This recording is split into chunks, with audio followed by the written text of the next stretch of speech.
अस्सलाम वालेकुम बच्चों। आजकल बच्चों के लिए टेंस सीखना बहुत ज़्यादा जो मुश्किल लगता है, लेकिन अगर थोड़ी सी तवज्जो की जाए तो टेंस सीखना कोई भी ऐसी मुश्किल बात नहीं है। चलें, आज मैं कोशिश करती हूँ आप लोगों को एक छोटी सी स्टोरी सुनाकर टेंस की ख़ानदान को बयान करने की।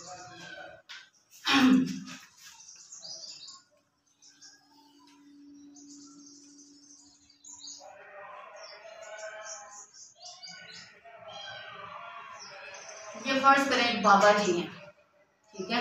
ये एक बाबा जी हैं, ये बहुत ज़्यादा परेशान रहते हैं, बहुत ज़्यादा टेंशन में रहते हैं कि इनकी औलाद जो है वो हर वक्त लड़ाई झगड़ा करती रहती है, हर वक्त जो है वो लड़ती झगड़ती रहती है, ना इत्तेफाकी है। इस वजह से ये बाबा जी जो हैं वो टेंशन में रहते हैं।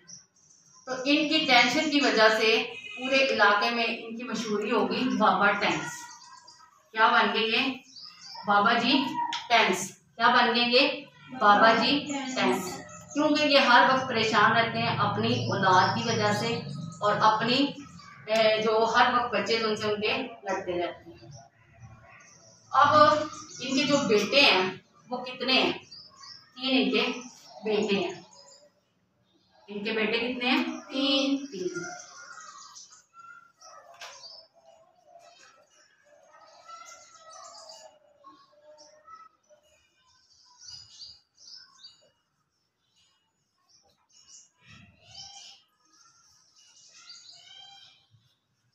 ठीक है।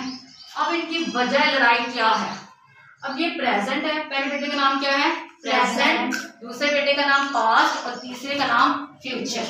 अब जो प्रेजेंट है वो क्या करता है? वो कहता है, हूं। और ये क्या कहता है? ये कहता है था, थी, थे।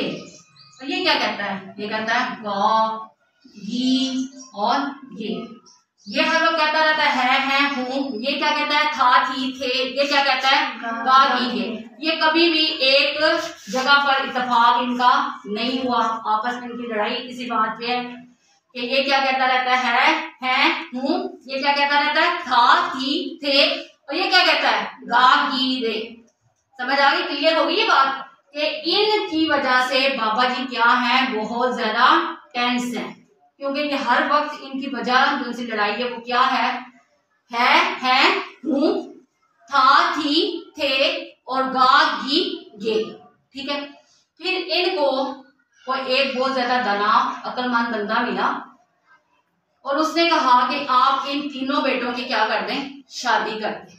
क्या कर दें? इन तीनों की इकट्ठी जो है वो शादी कर दें और एक वसीयतनामा जो है वो तैयार करें। एक वसीयतनामा। वसीयतनामा क्या होता है? जो फौत होने से पहले जो वो बनाया जाता है, लिखा जाता है। अब बाबा जी जो है अपनी टेंशन को दूर करने के लिए उनके मशवरे पर अमल किया। उन्होंने इन तीनों बेटों की उन्होंने क्या कर दी? शादी कर दी।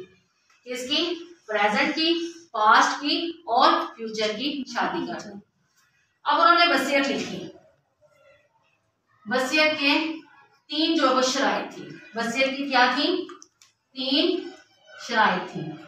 एक तो ये शर्त थी कि उनके यहाँ बच्चों के यहाँ जो फर्स्ट बेबी, पहला बच्चा पैदा होगा, तीनों ने सेम ही नाम रखने हैं। तीनों ने सेम नाम रखने हैं। प्रेजेंट के घर जो बच्चा पैदा होगा उसका भी वही नाम होगा, पास्ट के घर जो बच्चा पैदा होगा उसका भी वही नाम होगा, और फ्यूचर के घर जो बच्चा पैदा होगा उसका भी वही नाम होगा। पहली शर्त क्या थी? तीनों कजन्स के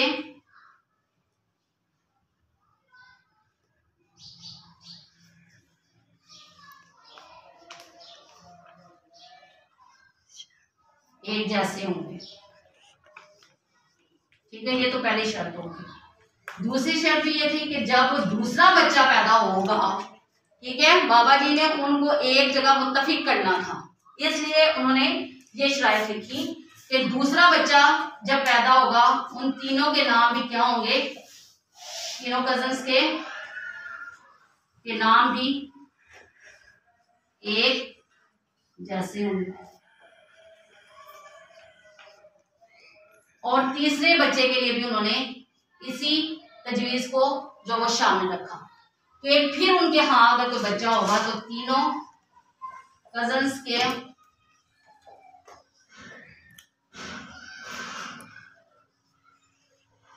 नाम भी एक जैसे होंगे और उनका स्कूल भी एक ही होगा। ये किसने तजवीज दी थी? किसी दाना बंदे ने, किसी अक्लमंद बंदे ने दी थी। किसको दी थी? बाबा टेंस को। किसको दी थी? बाबा टेंस को जो है वो क्या दी थी? ये नसीहत नहीं, ये उनको दी थी, ऑप्शन दी थी कि आप नसीहत लिखें कि अगर ये किसी बात पर मुत्तफिक नहीं होते, क्योंकि प्रेजेंट कहता है, हूँ, पास्ट क्या कहता है? था, थी, थे, और फ्यूचर क्या कहता है? गी, गे। तो इसलिए उन्होंने ये वसीयत जो सी वो लिखी थी। हाँ जी, बाबा जी ने अब इनकी इस नसीहत पर जो है अमल किया, इन तीनों बेटों की कर दी शादी और वसीयतनामा उन्होंने कर दिया तैयार। अब प्रेजेंट है, उसके हाँ बच्चा हुआ पहला, तो वसीयत की पहली जो शर्त थी वो क्या थी कि तीनों बेटों ने जो है वो उसका नाम क्या रखना है? एक जैसे रखना है। तो बाबा जी ने नसीहत पर अमल करते हुए प्रेजेंट ने अपने बेटे का जो नाम रखा वो क्या रखा? इंडेफिनिट। हाँ जी, सबको समझ आ रही है जी? क्या नाम रखा है? इंडेफिनिट। और फिर कुछ दिनों के बाद पास्ट के यहाँ भी बच्चा हुआ, बेटा हुआ, और उन्होंने भी क्या नाम रखा? इंडेफिनिट। किसकी वजह से? वसीयत की वजह से, अपने वालिद की वसीयत की वजह से। अब फ्यूचर के यहाँ पहले बच्चे की पैदाइश हुई और उसने भी क्या नाम रखा? इंडेफिनिट। ठीक है। अब बाबा जी के कितने पोते हो गए? 3। बाबा टेंस है। ये कौन है? बाबा टेंस। क्यों टेंस हुआ? ये जो है वो टेंशन लेता रहा अपने बच्चों की लड़ाई की। वो क्यों? क्योंकि प्रेजेंट कहता था है, हूँ, पास्ट क्या कहता था, थी, थे, और फ्यूचर क्या कहता था? गा, गी, गे। इस वजह से बाबा जी क्या रहते थे? टेंस रहते थे।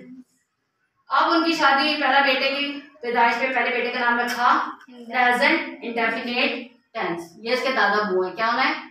दादा बू। ठीक है। बाबा जी कौन है? इनके दादा बू है। अब नाम चलता है ना, जैसे आप किसी का नाम बोलते हैं अब्दुल्ला बिन, रहमतुल्ला बिन, आगे। ठीक है। बाप का नाम, दादे का नाम। ठीक है। अब ये इसके वालिद है। ठीक है। इंडेफिनिट के क्या है? वालिद। तो क्या है? Present indefinite tense. फिर क्या है? Past indefinite tense. फिर क्या है? Future indefinite tense. ये अपने दादा की नाम के साथ चलते हैं। अब इनके एक अरसे के बाद इनके हाँ दूसरे बच्चे की पैदाइश हुई। अब उन्होंने उसका नाम रखा कॉन्टिन्यूस। ठीक है। दूसरे बच्चे का नाम भी क्या रखा गया? कॉन्टिन्यूस। और तीसरे बच्चे का नाम भी कॉन्टिन्यूस। अब बाबा जी के पोते कितने हो गए? 6। ठीक है। दूसरी शर्त के मुताबिक कि जितने दूसरा बच्चा होगा उसके भी नाम क्या होगा? सेम होंगे, कॉन्टिन्यूस, यानी कि प्रेजेंट कॉन्टिन्यूस टेंस। ठीक है। दूसरे बेटे का नाम पास्ट कॉन्टिन्यूस टेंस और तीसरे बेटे का नाम फ्यूचर कॉन्टिन्यूस टेंस। अब बाबा जी के हो गए 6 पोते। 1 साल के बाद, 2 साल के बाद फिर उनके यहाँ एक और बेटा हुआ और उन्होंने उसका नाम रख दिया परफेक्ट। क्या है? परफेक्ट। और स्कूल भी उन्होंने ऐसा चूज किया वसीयत के मुताबिक जिसमें जो वो सारे बच्चे एक स्कूल में जाके पढ़ें ताकि उनके अंदर जो है वो ना इत्तफाकी जो है वो खत्म हो और इत्तफाक जो है वो उनमें पैदा हो। अब बाबा जी की शर्त के मुताबिक, वसीयत की शर्त के मुताबिक तीसरे बच्चे का नाम भी क्या रखा गया? Present perfect tense, past perfect tense और फ्यूचर परफेक्ट टेंस।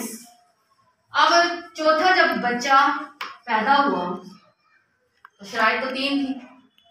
वसीयत की शराइत क्या थी? 3 थी। अब वो तीनों जो उनसे वो परेशान हो गए। तीनों मिलकर बैठ के उन्होंने तीनों ने मीटिंग बुलाई और उन्होंने सोचा कि कौन सा नाम रखें। अब उनके जहन में कोई इसका खास नाम नहीं आ रहा। अब उन्होंने क्या किया, इन पहले दो नामों को मिलाकर उस बेटे का नाम रख दिया।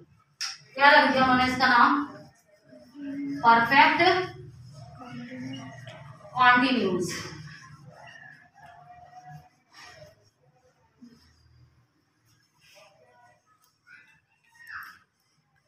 और इसने भी जाहिर अपने बेटे के नाम यही रखना था।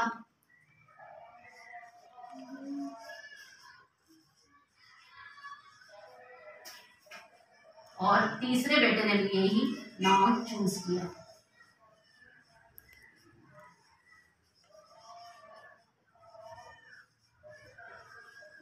ठीक है, अब कितने पोते हो गए बाबा जी के? 9 है। 1 2 3 4 5 6 7 8 9 10 11 12।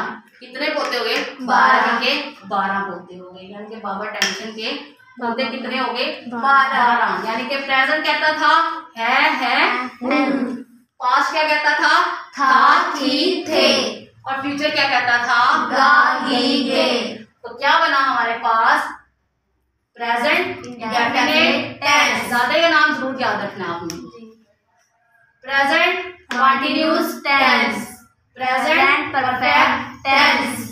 इसने अपनी जिद नहीं छोड़ी, इसने है हूँ अपने बच्चों को मुंतकिल किया। ये हम नेक्स्ट अपने लेक्चर में देखेंगे। ठीक है, इसने भी अपनी जिद नहीं छोड़ी, जैसे था थी थे कहता था, इसने अगली ये बात अपने बच्चों को भी दी है।